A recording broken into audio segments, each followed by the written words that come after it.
സച്ചിയുടെ രേവതിയുടെയും ഇന്നത്തെ വിശേഷങ്ങൾ എന്തൊക്കെയാണെന്ന് നോക്കാം. ഇന്നലെ നമ്മൾ കണ്ടതിൻ്റെ ബാക്കിയായിട്ടുള്ളതാണ്. അപ്പോൾ നമ്മുടെ സച്ചിയും രേവതിയും ഹോസ്പിറ്റലിൽ നിൽക്കുകയാണ് കേട്ടോ.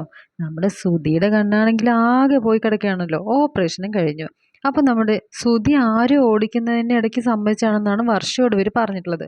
അപ്പോൾ വർഷ പറയണം, ഓ അങ്ങനെ ഉണ്ടായ പ്രശ്നമാണോ എന്നൊക്കെ ചോദിച്ചിട്ട് ഇങ്ങനെ നിൽക്കുന്ന സമയത്താണെങ്കിലേ പെട്ടെന്ന് നമ്മുടെ സിസ്റ്റർ വന്നിട്ട് പറയുന്നത്, എന്തായാലും അദ്ദേഹത്തിൻ്റെ ഓപ്പറേഷൻ കഴിഞ്ഞിട്ടുണ്ട്. ഇനിയിപ്പോൾ കണ്ണിന് കാഴ്ച ഉണ്ടാവോ ഇല്ലേ എന്നൊന്നും അറിയില്ല. കെട്ടഴിക്കണം. അതിന് മുമ്പായിട്ട് നമുക്ക് അദ്ദേഹത്തെ ചെന്ന് കാണാമെന്ന് പറയാം. പക്ഷേ സ്ട്രെയിൻ ചെയ്യാതിരിക്കാൻ പ്രത്യേകം ശ്രദ്ധിക്കണം കേട്ടോ എന്നിങ്ങനെ പറയുന്നുണ്ട്. ഇത് കേട്ട പാതി കേൾക്കാത്ത പാതി ചന്ദ്രയും ശ്രുതിയും വീട്ടിലുള്ള എല്ലാവരും കൂടി നമ്മുടെ ശ്രുതിയുടെ റൂമിലേക്ക് ഓടി ചെല്ലുകയാണ്. ആ സമയത്ത് നമ്മുടെ ശ്രുതിയാണെങ്കിലോ, ആരാ വന്നിരിക്കുന്നത്, ആരാ വന്നിരിക്കുന്നത്, എനിക്കൊന്നും കാണാൻ പറ്റുന്നില്ലല്ലോ എന്നൊക്കെ പറഞ്ഞിട്ട് ശ്രുതിയും ചന്ദ്രയും എല്ലാവരും ഇത് കണ്ട് ശ്രുതിയും ചന്ദ്രയും കൂടെ കരയാൻ തുടങ്ങി. ശ്രുതി, നീ ഒന്നും കൊണ്ടും വിഷമിക്കണ്ട, എൻ്റെ ജീവൻ തന്നിട്ടാണെങ്കിലും നിനക്ക് പഴയതുപോലെ ഒരു കുഴപ്പമില്ല, നിനക്ക് കാഴ്ചശക്തി ഞാൻ കൊണ്ടുതരും എന്നും പറഞ്ഞിട്ട് ശ്രുതി കരയാണേ. അപ്പൊ ഇത് കേൾക്കുന്ന സമയത്ത് നമ്മുടെ ശ്രുതി പറയണേ, എനിക്ക് നിന്നെ ഒന്ന് കണ്ടാ മതി ശ്രുതി, എൻ്റെ കണ്ണിന് എന്താ പറ്റിയ ശ്രുതി, എനിക്കൊന്ന് കാണാൻ പറ്റുന്നില്ലല്ലോ, ഇനി മുതൽ എനിക്കൊന്നും കാണാൻ പറ്റില്ലേ ശ്രുതി, വലിയ ബിസിനസ്മാൻ ആകണമെന്നുള്ള എൻ്റെ ആഗ്രഹം ഒന്നും നടക്കാതെ വരുമോ, അമ്മ ഒന്ന് പറയോ അമ്മേ, അമ്മയ്ക്ക് പണ്ട് കണ്ണേ കണ്ണേന്നും പറഞ്ഞ് കൊഞ്ചിക്കില്ലേ, ഇനിയിപ്പോൾ ഞാൻ എന്ത് ചെയ്യും, എനിക്കതൊക്കെ ഓർമ്മ വരുന്നു അമ്മേ, എനിക്കിനി കണ്ണുണ്ടാവില്ലല്ലോ, എൻ്റെ കണ്ണിന് എന്താ പറ്റിയത് എന്നൊക്കെ പറഞ്ഞിട്ട് ഇങ്ങനെ ചോദിക്കുകയാണ്. ഈ സമയത്ത് ശ്രുതി പറയാണ്, എൻ്റെ ശ്രുതി, നീ ഒന്നും കൊണ്ടും വിഷമിക്കേണ്ട, എൻ്റെ കണ്ണ് തന്നിട്ടാണെങ്കിലും നിൻ്റെ കണ്ണിന് ഒന്നും വരാൻ ഞാൻ സമ്മതിക്കില്ല, ഞാനുള്ളപ്പോൾ നീ കരയുകയും ചെയ്യരുത്, നീ പേടിക്കുകയും ചെയ്യരുത് എന്നൊക്കെ പറയുന്നുണ്ട്. ഈ സമയത്ത് നമ്മുടെ സച്ചി പറയാണ്, നിങ്ങളിങ്ങനെയൊന്നും കരയല്ലേ, കരഞ്ഞു കഴിഞ്ഞാലേ ശ്രുതി ചെറിയ സ്ട്രെയിൻ ചെയ്യും, അങ്ങനെ വന്നു കഴിഞ്ഞാൽ ബുദ്ധിമുട്ടാണെന്നുള്ള ഡോക്ടർ പറഞ്ഞല്ലോ, നീ ഒരു കാര്യം ചെയ്യും, നിനക്ക് ഒരു കുഴപ്പമില്ല, നിൻ്റെ കൂടെ ഞങ്ങൾ എല്ലാവരും ഉണ്ട്, നിൻ്റെ കണ്ണിന് ഒന്നും പറ്റില്ല, നിൻ്റെ കണ്ണ് പഴയ പോലെ തന്നെ ആവുകയും ചെയ്യും, നീ കെട്ടഴിച്ച് കഴിയുമ്പോൾ നിനക്ക് എല്ലാം കാണാനും പറ്റും, നിൻ്റെ കണ്ണിനെ ഒരു ചില്ല് കുത്തി കീറിയതാണ്, അതുകൊണ്ടാണ് അങ്ങനെ സംഭവിച്ചതെന്ന് പറയണേ. ഇത് കേട്ട് ശ്രുതി ചോദിക്കുകയാണ്, എടാ ചില്ലെൻ്റെ കണ്ണിൽ കുത്തി കയറിയിട്ടുണ്ടെങ്കിൽ ആ കണ്ണ് പൊട്ടിപ്പോയിട്ടുണ്ടാവൂടാ, ഇനി ഈ കണ്ണ് വെച്ചിട്ട് എനിക്ക് ഒരു യൂസും ഉണ്ടാവില്ലടാ, അല്ലേടാ എന്നിങ്ങനെ ചോദിക്കുകയാണ്. ഇത് കേട്ടാൽ നമ്മുടെ ചന്ദ്ര പറയാണ്, എൻ്റെ ദൈവങ്ങളെ, എന്തിനാണ് എൻ്റെ മോന് ഇങ്ങനൊരു ഇത് കൊടുത്തത്, എന്തിനാണ് അവനിങ്ങനെ പേടിപ്പിക്കുന്നത്, നമ്മൾ എന്ത് തെറ്റാ ചെയ്തത്, എൻ്റെ മോന് ഒരു പ്രശ്നം ഉണ്ടാക്കാതെ എൻ്റെ ജീവൻ എടുത്തിട്ടാണെങ്കിലും എൻ്റെ കണ്ണെടുത്തിട്ടാണെങ്കിലും എൻ്റെ മകനെ ഒന്ന് ശരിയാക്കി തരണേന്ന് പറഞ്ഞിട്ട് കരയുകയാണ്. ഇത് കേൾക്കുമ്പോൾ നമ്മുടെ സച്ചിക്ക് ഭയങ്കര വിഷമം തോന്നുകയാണ് കേട്ടോ. തന്നോട് ഒരു തരത്തിലുള്ള അടുപ്പവും അമ്മ കാണിക്കാറില്ല, തൻ്റെ ചേട്ടനോട് എന്തൊക്കെ കാര്യമാണ് ഈ അമ്മ പറയുന്നതെന്ന് വിചാരിച്ചിട്ട് ശരിക്കും നല്ല വിഷമമായിട്ട്, എല്ലാവർക്കും വിഷമമുണ്ട്. അപ്പം നമ്മുടെ വർഷം ഇതിനിടയ്ക്ക് കയറി പറയാം, ആ ഇങ്ങനെ എല്ലാവരും കൂടെ വിഷമിച്ച് അദ്ദേഹത്തെ വിഷമിപ്പിക്കണ്ട, സുധിച്ചേട്ടന് സ്ട്രെയിൻ ചെയ്യാൻ പറ്റില്ല എന്ന് പറഞ്ഞല്ലോ, സുധിച്ചേട്ടന് സ്ട്രെയിൻ ചെയ്താൽ അദ്ദേഹത്തിന് ബുദ്ധിമുട്ടാണ്, അതുകൊണ്ട് തന്നെ നമ്മളെല്ലാവരും ധൈര്യത്തോടു കൂടി തന്നെ ഇരിക്കണം, അതൊരു അത്യാവശ്യമായിട്ടുള്ള കാര്യമാണ്, അദ്ദേഹത്തിന് യാതൊരു കുഴപ്പമില്ല, എല്ലാം ശരിയായിക്കോളും. അപ്പം നമ്മുടെ രവീന്ദ്രനും പറയണം, മോനെ സുധി, നീ ഒന്നുകൊണ്ടും വിഷമിക്കണ്ട, അച്ഛൻ നിൻ്റെ കൂടെയുണ്ട്.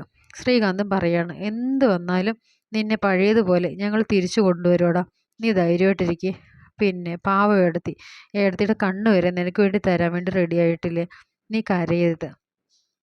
പിന്നെ ആ എന്താ പറയുക എന്ന് പറഞ്ഞിട്ട് ഇവരിങ്ങനെ ഇരിക്കുമ്പോൾ സച്ചിൻ രേവതി പുറത്തേക്ക് ഇറങ്ങണം. അതിനുശേഷം രേവതി പറയണേ, എന്തെങ്കിലും കണ്ണിന് പ്രശ്നം വരുമെന്നൊരു ഭയമുണ്ട്, അദ്ദേഹത്തെ ഇങ്ങനെ കണ്ടിട്ട് ഒട്ടും മനസ്സിനൊരു സുഖം കിട്ടുന്നില്ല, നമുക്ക് അമ്പലത്തിൽ പോയിട്ട് എന്തെങ്കിലും ഒരു വഴിപാട് നടത്തിയാലോ. അങ്ങനെ സച്ചിൻ പറയണേ, ശരി വാ എങ്കിൽ നമുക്ക് പോവാം, ഏതായാലും അവനൊന്നും പറ്റില്ല, ഞാൻ പ്രാർത്ഥിക്കുന്നുണ്ട് എന്നൊക്കെ പറയണം. അപ്പോൾ അച്ഛനും ഭയങ്കരമായിട്ട് കരയാണ്. വാ നമുക്ക് പോവാന്ന് പറഞ്ഞിട്ട് രണ്ടുപേരും അങ്ങ് ഇറങ്ങുകയാണ്. അപ്പോഴേക്കും പോലീസ് സ്റ്റേറ്റ്മെൻറ്റ് എടുക്കാനായിട്ട് വന്നിട്ടുണ്ട്. അപ്പോൾ റിസപ്ഷനിൽ അവരിങ്ങനെ വന്നിട്ടുണ്ട്, സച്ചി രേവതിക്ക് കേൾക്കാണ് കേട്ടോ. അപ്പോൾ സച്ചി രേവതിയും കൂടെ പോലീസിൻ്റെ അടുത്തേക്ക് ചെന്നിട്ട്, സാറേ സുധി എൻ്റെ ചേട്ടനാണ്, ആക്സിഡൻ്റ് ആയിട്ട് കിടക്കുന്നില്ലേ അദ്ദേഹമാണ്, അദ്ദേഹത്തിന് ഇപ്പോൾ ഓപ്പറേഷൻ കഴിഞ്ഞതേ ഉള്ളൂ, കണ്ണിന് പ്രശ്നമുണ്ടോ ഇല്ലെന്നൊന്നും അറിയില്ല.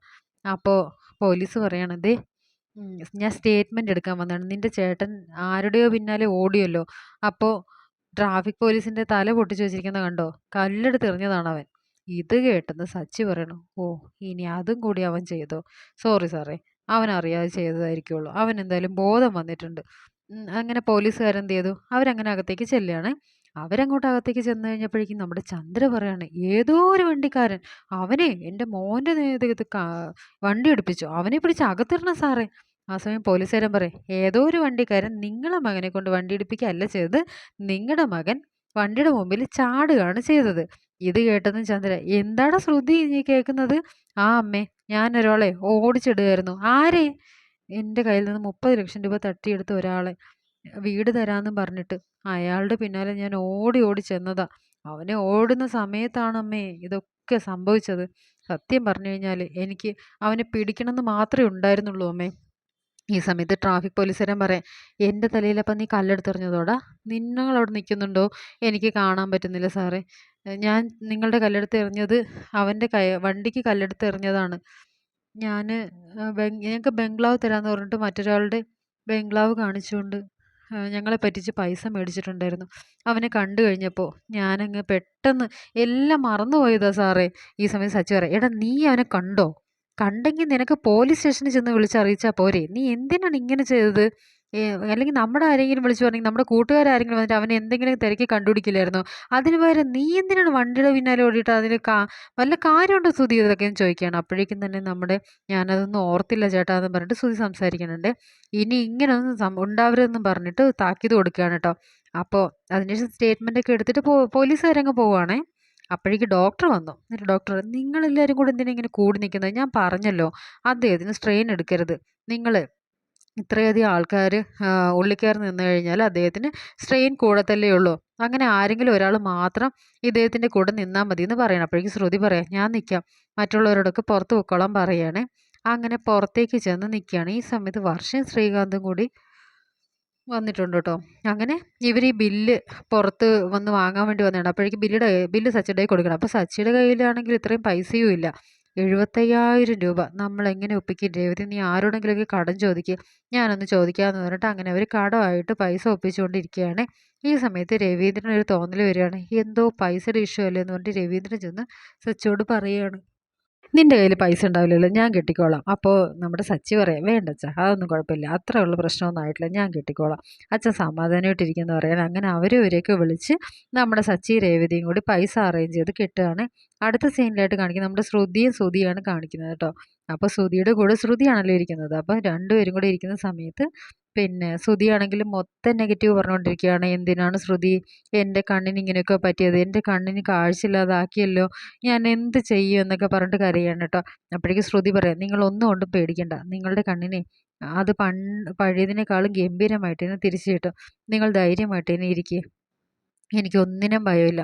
നിങ്ങളുടെ കണ്ണിൻ്റെ കാഴ്ച കിട്ടാൻ വേണ്ടി ഞാൻ ഏതറ്റം വരെയും പോകാനും റെഡിയാണ്. എൻ്റെ കണ്ണ് ഒരുപക്ഷെ തന്നിട്ടാണെങ്കിലും ഞാൻ നിങ്ങളുടെ കണ്ണിൻ്റെ കാഴ്ച തിരിച്ചു തരും. ഡോക്ടർ എന്തൊക്കെയോ ലീഗൽ പ്രൊസീജിയേഴ്സ് പറയുന്നുണ്ട്.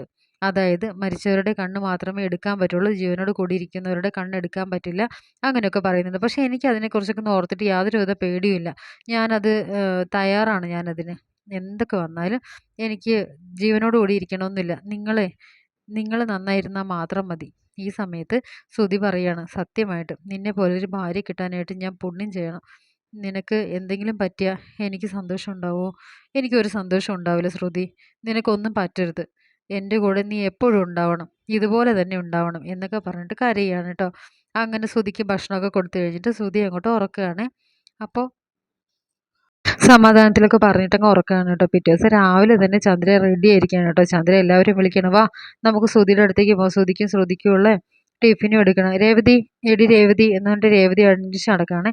അപ്പം രേവതി കാണുന്നില്ല കേട്ടോ. അപ്പോഴേക്കും വർഷയോട് പോയിട്ട് പറയും, രേവതിയോടെ? രേവതി ചേച്ചി ചിലപ്പോൾ പുറത്തേക്ക് പോയിട്ടുണ്ടാവും, ഞാൻ കണ്ടിട്ടില്ല എന്ന് പറയുകയാണെ. ഇത് കേട്ടോ ചന്ദ്ര പറയണം, ഓ കണ്ടില്ലേ അവളുടെ സ്വഭാവം. ശ്രുതിക്കും ടിഫിൻ എടുത്തിട്ട് പോകണം, അത് കൊടുക്കാനായിട്ടുള്ള മടി കാരണം അവളെ പൂ കെട്ടാനായിട്ട് അങ്ങ് പോയിരിക്കുകയാണ്. നിങ്ങളല്ലേ പറയുന്നത് ഓ ഉത്തരവാദിത്തമുള്ള മരുമകളാണെന്ന്? ഇപ്പം കണ്ടോ അവളുടെ ഉത്തരവാദിത്തം? ആ, അല്ലെങ്കിലേ ഹോസ്പിറ്റലിൽ കിടക്കുന്ന അവരെക്കുറിച്ച് ഓർക്കാതെ രാവിലെ തന്നെ പൂ കെട്ടാൻ വേണ്ടിയിട്ട് പോകേണ്ട വല്ല കാര്യമുണ്ടോ? അവൾക്ക് അവളുടെ കാര്യം മാത്രമേ ഉള്ളൂ, അല്ലാതെ വേറൊന്നുമില്ല. അപ്പോഴേക്ക് രവീന്ദ്രൻ പെട്ടെന്ന് ഇങ്ങനെ രൂക്ഷമായിട്ട് നോക്കുകയാണ്. ഇത്രയൊക്കെ കാര്യങ്ങളാണ് ഈ ഒരു എപ്പിസോഡിൽ കാണിക്കുന്നത്. ഇനി അടുത്ത എപ്പിസോഡിൽ എന്തൊക്കെയാണെന്നുള്ളത് നമുക്ക് അടുത്ത എപ്പിസോഡിൽ കാണാം. ചാനൽ നമ്മുടെ റിവ്യൂ ഇഷ്ടമായി കഴിഞ്ഞാൽ ചാനലൊന്ന് സബ്സ്ക്രൈബ് ചെയ്യാനും അതുപോലെ ലൈക്ക് ബട്ടൺ ഒന്ന് പ്രസ് ചെയ്യാനും മറക്കരുത് കേട്ടോ.